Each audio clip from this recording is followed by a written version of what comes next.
చంద్రబాబు నాయుడు గారు చేసేటటువంటి పని చేస్తూ ఉన్నాడు. వాళ్ళ అబ్బాయిని చూసే ఇందాక ఏదో పెట్టుబడుల గురించి అడిగారు ఎవరో విలేకరులు, నీబోటి విలేకరులు అడిగితే, ఏమండి అప్పుడు అమర్నాథ్ గారు మేము చేసినటువంటి ఎంఓయూలే కదా మీరు ఇప్పుడు ఇంప్లిమెంట్ చేస్తుంది అని అడిగితే ఆ కోడిగుడ్డు ఆయన అంటున్నాడు. మరి ఈయనేంటి పెద్ద పప్పు సోదు కదా, అప్పుడు దాకా పప్పు అనలేదా? ఏమండి నారా లోకేష్ గారు, మీరు గుర్తుపెట్టుకోండి, మీ నాన్నగారిని చూసి మిమ్మల్ని గౌరవిస్తున్నారు తప్ప లేకపోతే నువ్వు పెద్ద పప్పు శుద్ధవి అని తెలుసు. మా అమర్నాథ్ ఉన్నాడే కోడిగుడ్డుగా అంటున్నావే నువ్వు, ఆ కోడిగుడ్డు చెప్పిన ఆయన ఒక మంత్రి గారి కుమారుడు. ఆ నాన్నగారు చనిపోయిన తర్వాత కూడా ఈ రాష్ట్రంలో గౌరవం పొందుతున్నాడు. వాళ్ళు నాన్నగారు లేకపోయినా గౌరవం పొందుతున్నటువంటి వ్యక్తి మా అమర్నాథ్ని పట్టుకుని కోడిగుడ్డు అంటావు.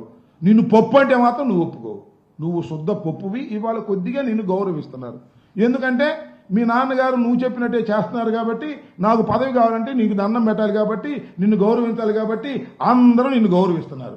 ఆ గౌరవం చూసి నిజమని రెచ్చిపోవద్దని కూడా మనవి చేస్తున్నా. ఇందాక చదివా నేను, ఎర్ర బుక్కు చూస్తే తెలుగుదేశం వైసీపీకి భయమా, ఎందుకు భయం అన్నాడు. నాకేం భయం, నేను ఇప్పుడో చెప్పా తిరుపతి మొన్న మీటింగ్ వెళ్ళినప్పుడు, నీ ఎర్ర బుక్కు నా కుక్క కూడా భయపడదని చెప్పా.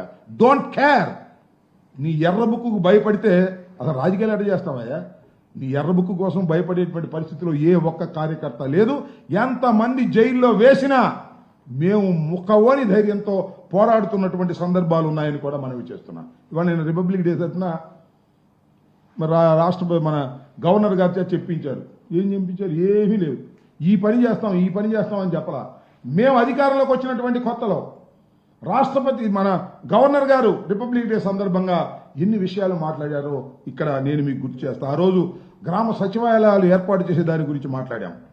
1,03,000 మందికి మేము శాశ్వతమైన ఉద్యోగాలు ఇస్తామని కూడా మేము ఆ రోజున చెప్పడం జరిగింది. 2,07,000